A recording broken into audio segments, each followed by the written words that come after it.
Have you ever had something be so damn awesome that it's almost easier to point out the flaws in it just because there are so many awesome things and so little quirky or negligent things or just bad things that you hate?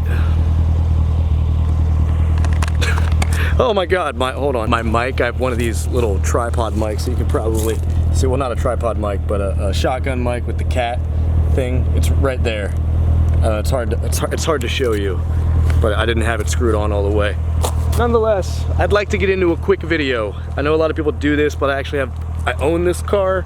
If you're unfamiliar, if you are, my name's Matt. This is Supercars of Philadelphia. Welcome. We're gonna get into this, so tear it up.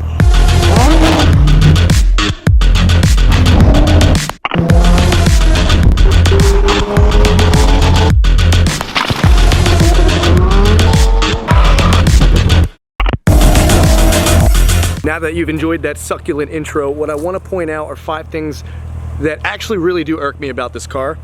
And the first one is going to be super simple, super easy. It's not something you're going to notice right away. It's something that once you own it or really scrutinize it and look into the details, you'll see. And I've seen this before, so this won't be anything of a surprise, but it might be to some of you. So you see these gaps, these lines here, and how they're so symmetrical and perfect? Yeah, well, the body panels on this car, this is wrapped, so it's a little bit more difficult to see. But you can see how that's twisting and rubbing. That's not coming up because of a bad wrap job. It's coming up because these panels don't line up. They line up like a kit car almost. They're not perfect. I don't know where these paw prints came from. I have like a fucking mountain lion attacking me or something. The panels just don't line up perfectly, and for it being a $100,000 car, spec'd out to about 103, it's, well, 94 plus tax and all that stuff comes out to about 103.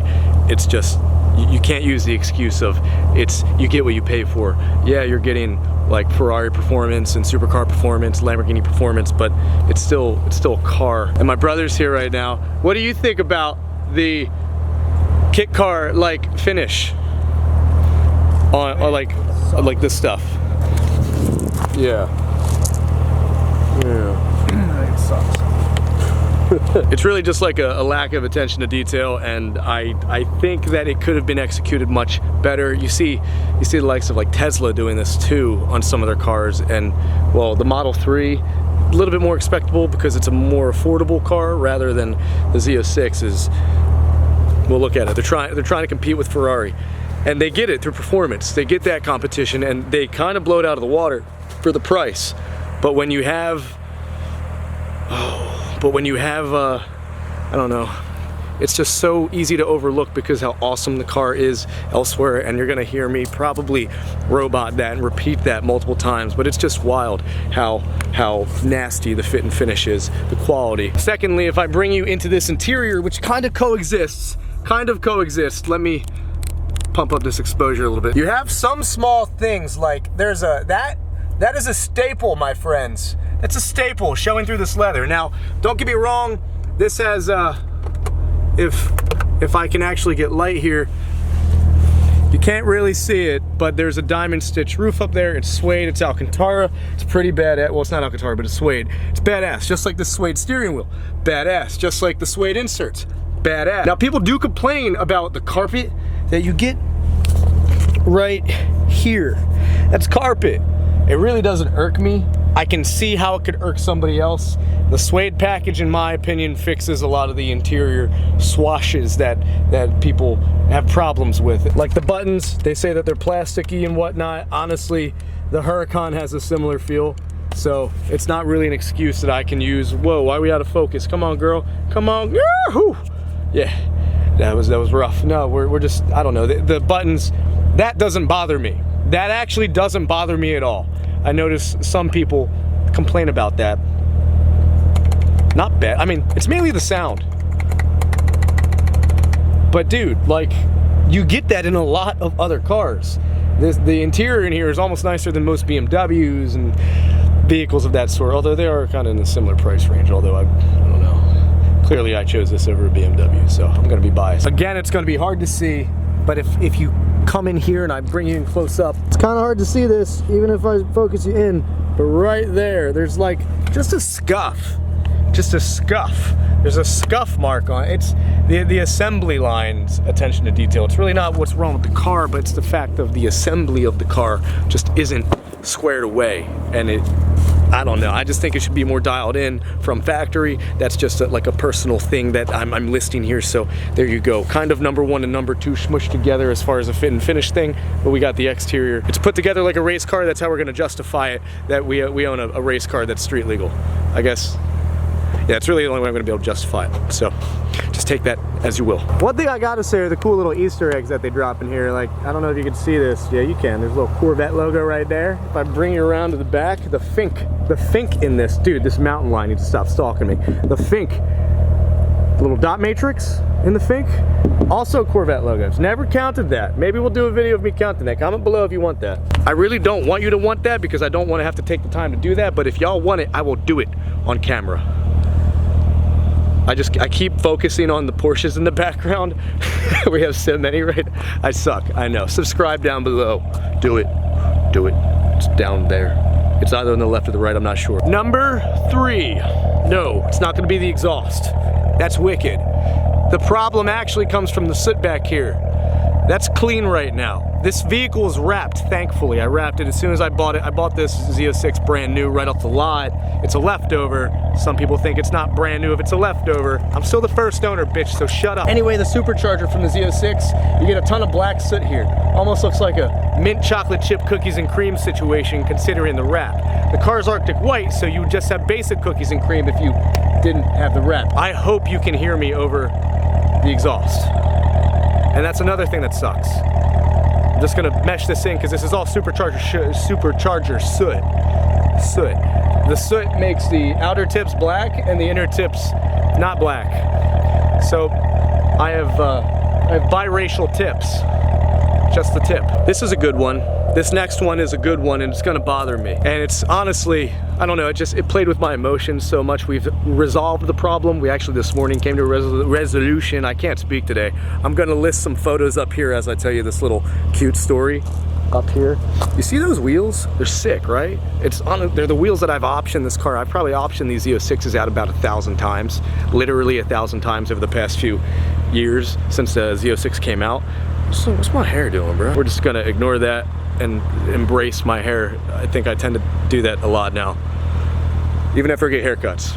But the wheels, I mean, I love that. I don't know the actual option for it, but they're like those mesh fork spoke wheels. I just think they're sick. If you look at them, they're perfect. They look like aftermarket wheels almost. They make the car. They really do. They really make the car look sick.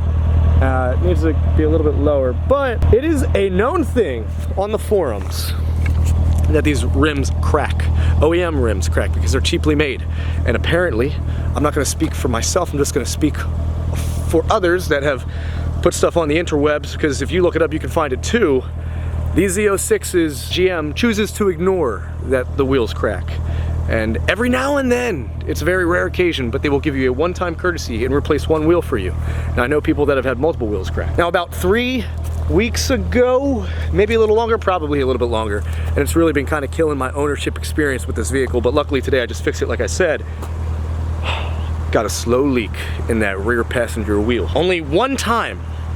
I kept refilling it. I have an air compressor here in my garage. I kept refilling. It'd probably lose about, I'd say 5 pounds, probably 5 pounds a day-ish, 3 to 5 pounds a day.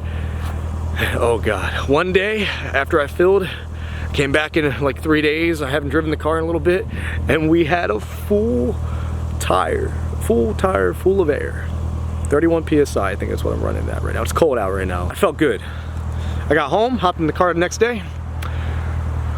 Yeah, you know it. Homeboy dropped down 4 pounds. Now the problem with this is I'm like, damn, my rim's cracked. I leak tested it too while I pumped it up, and I just didn't have the time to pull the wheel off and do all that fun stuff. So I'm just like, all right, let me just check the outside. Let me check the stem and all that stuff. No leaks, you know what I mean by leak testing it? If you don't know, this is good for you to know, to figure out if you have a cracked rim or anything, if you have one of these cars, before we take it to the dealer and get charged a diagnosis fee or whatever, and they have to put it towards the fucking thing, you know, the actual repair. Because in my situation, it was a screw. It wasn't that. Even after leak testing, what I meant by that was soap. You spray water, soapy water on the stuff, and once you see an air bubble arise, well, clearly, thanks to physics, or whatever it is, just nature, whatever you want to call it, that stuff will point out where your leak is. And if it's a cracked rim, then, you know, I would fight it. I would fight it because that's fucked up. I think it's really messed up they do that for us, and that they sell us a car that's, you know, $60,000 to $120,000, $150 if you have the 01. I would assume that has a similar problem. And they sell us a wheel that cracks? Like, come on, dude. I did get a second set of wheels with the car, and I haven't told you guys about this, and I'm gonna put that in another video, not today. Not today. But man, that's just it kills me. It's a deal breaker. It really is. Luckily, I didn't have that issue, thank God, but it's just the fact that I can really kind of kills my trust in GM. And since we're over here on this side, this again kind of just reroutes back to the problems we had with the fit and finish. Let me actually, give me a second, I'm gonna turn the radio on for you. Y'all ready for this? I haven't been in this passenger seat in a minute. Okay. Ready? I'm on probation, so let me not talk this illegal. Did you hear that? Sick, right? Sounds like when I was 16 and I put a sound system in my BMW. Now let me show you something magical. Watch this, watch this, watch this. Ready?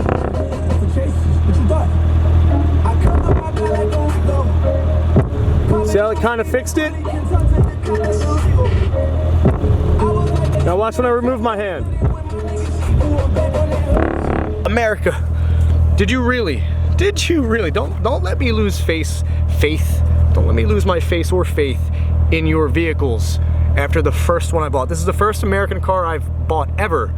I owned a truck, a few F-150s, but still. Is this the same vehicle that I put the sound system in back when I was a wee little lad? Just got my license? No, it's not. It's a 650 horsepower, 650 foot-pound torque beast, behemoth of a monstrosity that has a rattly door. Now I looked into this and apparently it's just a lack of sealant. Again, attention to detail on the assembly line. I'm really not mad. I'm going to the dealer soon to have that fixed, to subscribe and, you know, turn on your notifications to see if how that goes.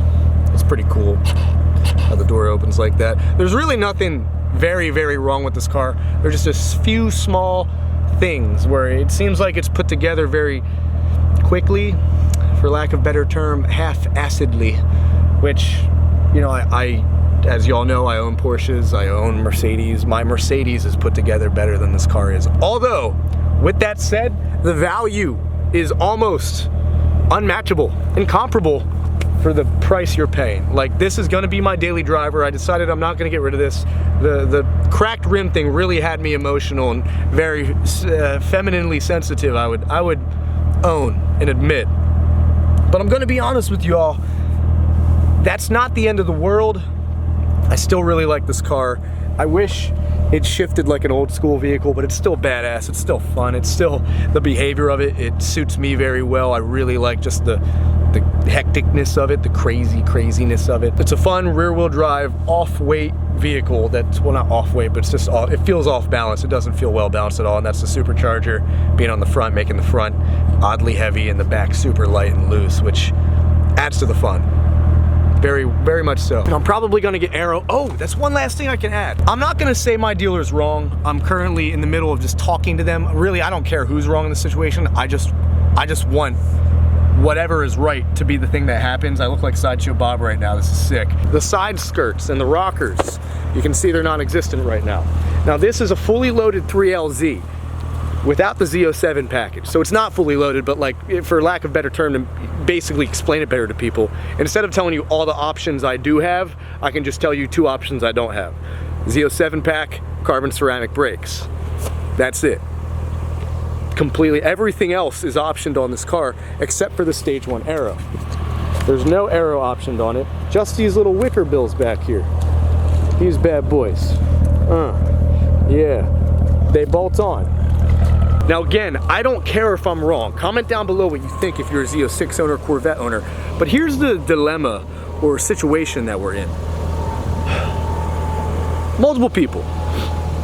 For Corvette Conti, like Davenport. I haven't reached out to Chuck from Corvette's 918, but Chuck, if you're watching this, I've been meaning to ask you. I probably asked you. I'm probably going to ask you if I haven't yet. So if you're watching this, what's up, Chuck? Got a question that I probably already asked you. Stage 1 aero, technically in 2017. In 2018, it does come standard. 2017, we don't know yet. I can't find anything set. And my dealer showed me a 2016 build sheet with the PDF and the code. I think CFZ is RPO code, or LPO code, it's RPO code. It doesn't show on my build sheet, but if it's standard, would it show on a build sheet? If it's standard, it's standard. It's not an added option, so it should be on the build sheet. We both have windshields, but that's not on the build sheet because it's standard. Windshield comes standard. You know, it is what it is. That's just how you, it's what's on the car. None of that is my issue. My issue is the fact that they change things on the Z06 every year. They add a little, take a little, and make it standard or not standard. And it's very confusing. I wish they would just make up their mind. It's kind of negligent. I think everything here is kind of negligent, except for the attention to detail. This is a well-built, beautiful machine. It's so sick. The fact that you can pop the roof off. I've been looking at Gallardos, I've been looking at F430s, I've been looking at F12s, I've been looking at so many vehicles that are under the 200 range. I don't need to mess with it. It's just perfect. It's a turnkey, awesome car. And this is coming from someone who modifies cars.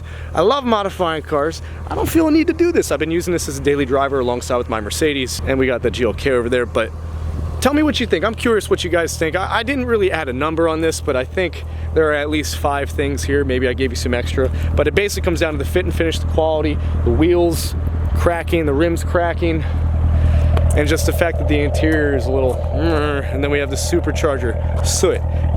If you don't clean it off, like I wrote shut up in this jokingly the other day, didn't wash the car, and then like 4 days later I went to wash it off and it was like stained in there. That sucks, but whatever, that's my fault. It's just a fact that know that the supercharger soot this is the dirtiest vehicle I've ever owned. Luckily I wrapped it. Very happy. I think that's all I have for y'all today. Sideshow Bob signing out. Please don't, I'm just kidding. I swear I don't look like Sideshow Bob. I'm more like a Peruvian, half French model, right? Please comment down there and just tell me, Matt, you look like a model. And also let me know what you think about the Z06. I think it's a wicked car. It looks wicked. It almost, I don't know, it has the same presence as like an Aventador does or a Gallardo does or any other supercar. Personally, I'll take this over a Ferrari any day, even with the small little problems it has. Because Ferraris, they don't have the best of luck either. That's why you buy a Lamborghini, like a proper gentleman would. With that being said, I think I'm gonna catch y'all later in another video. Subscribe down below if you haven't yet thus far. And throw this video a little like at your bow. You like my watch? It's Luminox. Luminox. Love to work with you. It'd be great. Someone tag Luminox in this. I'll catch you later. Have a great day, evening, whatever. I don't know. I love you.